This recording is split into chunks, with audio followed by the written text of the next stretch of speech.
सदर के jolly shopping centre से 44 लाख की ठगी। 78,000 की मूर्तियां बेचने के लालच में ठगा गया। खुद को सेना का अफसर बनाकर ठगों ने ठगा। दर्जनों बार पैसा भेजकर कमी निकालता रहा। ठग।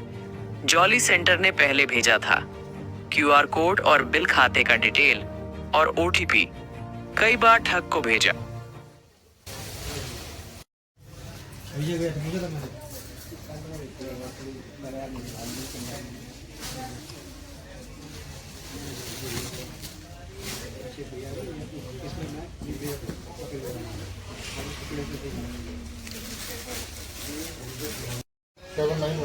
लास्ट टाइम जो वीडियो चला भाई जी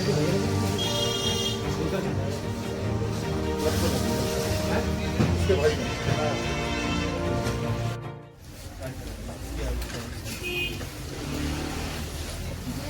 भैया मेरा नाम दीपक रस्तोगी है, proprietor of jolly shopping centre.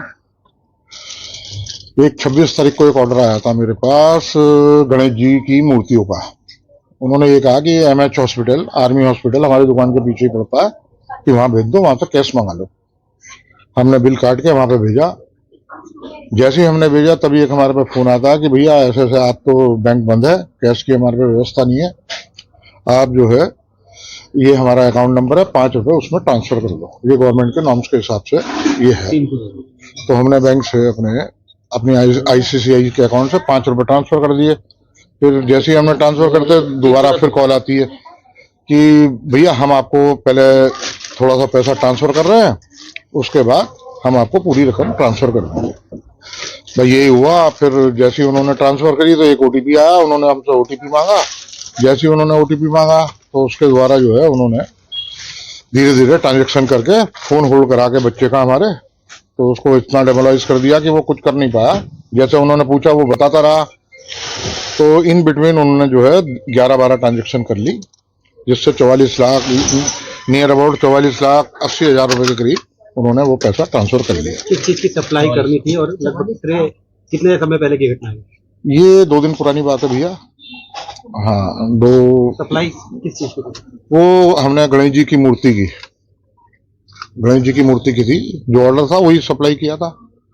तो उसके बाद हमने फिर जब पता चला हमें कि ऐसा एपिसोड हो गया, तो हमने जो है क्राइम ब्रांच में रिपोर्ट की है, एफआईआर लॉन्च करा दी है। अब देखते हैं कि पुलिस से हमारा कितना सहयोग मिलता है। उम्मीद तो मैं यही करता हूं कि देखो मोदी जी की सरकार है, इधर योगी जी की सरकार है, कि कॉपरेशन हमको मिलना चाहिए। क्या बताया था उन्होंने आपको? कौन से डिपार्टमेंट वगैरह में बताया? क्राइम ब्रांच में, साइबर में। सप्लाई किसको की थी आपने? ये कोई आर्मी का ऑफिसर का फोन आया था हमारे पास, लेकिन वो पता चला कि वो फर्जी है। ये है।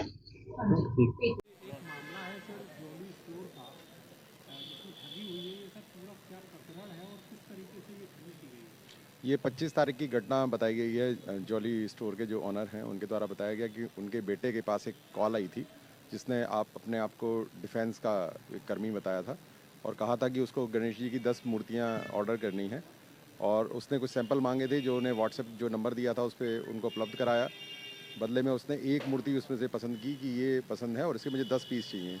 फिर उसने ट्रांजैक्शन के लिए अपना एक अकाउंट नंबर दिया और अपना जो जॉली स्टोर का अकाउंट है उसको वेरीफाई करने के लिए कहा कि आप इसमें 5 रुपये ट्रांसफ़र करिए, जिससे आपका अकाउंट वेरीफाई हो जाए।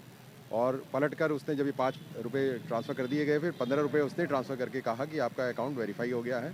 और फिर उसके बाद उसने कहा कि हम ऑर्डर प्लेस कर रहे हैं और आपको इसमें फर्दर इसमें आपके पास OTP आएगा, वो हमसे शेयर करते रहें। इसी में उन्होंने ट्रांजैक्शन किया है। जो जॉली स्टोर के ओनर हैं उनके द्वारा बताया गया है कि उनके बेटे ने उसमें जो बातें वो कहते रहे, इस तरह से कोई ट्रांजैक्शन करते रहे, तो टोटल इनका 44 लाख के करीब इनका पैसा उसमें ट्रांजैक्शन हो गया, जो कि इनका बेटा समझ नहीं पाया। वो लगातार वो OTP मांगता रहा, वो शेयर करता रहा। अभी हमने फ़िलहाल उसमें जो अकाउंट्स थे, 6 अकाउंट्स हैं जिनमें पैसे ट्रांसफ़र हुए हैं, उन सभी को फ्रीज़ करने के लिए हमने रिक्वेस्ट डाल दी थी तत्काल ही, और इसमें अभियोग पंजीकृत कर लिया गया है और विवेचना जारी है। सर, इतनी जागरूकता के बावजूद भी इस तरह की जो हरकत की गई दुकानदार के द्वारा, आप क्या मानते हैं? नहीं, ये ऑब्वियसली ऐसा होता है कि लापरवाही कहीं ना कहीं किसी स्तर पे होती है, तब ये साइबर फ्रॉड हो पाते हैं। यदि कोई जागरूक रहे और ये समझ जाए कि OTP मांगा जा रहा है तो क्यों मांगा जा रहा है, क्योंकि ट्रांजैक्शन के लिए आपका इंटरनेट बेस जो भी है, आपकी ई बैंकिंग जो है, कोर बैंकिंग सॉल्यूशन में साफ साफ है कि आप OTP शेयर ना करें। ये इंस्ट्रक्शंस आते रहते हैं बैंक की तरफ से भी, और जो भी होगा कोर बैंकिंग में आप OTP नहीं शेयर करेंगे तो आपका ट्रांजैक्शन नहीं हो सकता। वो भी आपका रजिस्टर्ड मोबाइल नंबर होगा, उसी पर आता है। तो ये कहीं ना कहीं चूक हो जाती है, वो बातों में इस तरह से बहला लेते हैं कि ये फ्रॉड करने हो ही जाता है कि मतलब वो कहेंगे OTP शेयर कर दो, हमने आपके पास भेजा है, ये ट्रांजैक्शन हो रहा है, इसको वेरीफाई करने के लिए एक OTP आपके पास आएगा, इसको वेरीफाई करा दें। तो कई बार ऐसे लफाजे वाली बातों में लगा कर वो फिर बेवकूफ़ बना देते हैं जिसमें ट्रांजैक्शन होते हैं।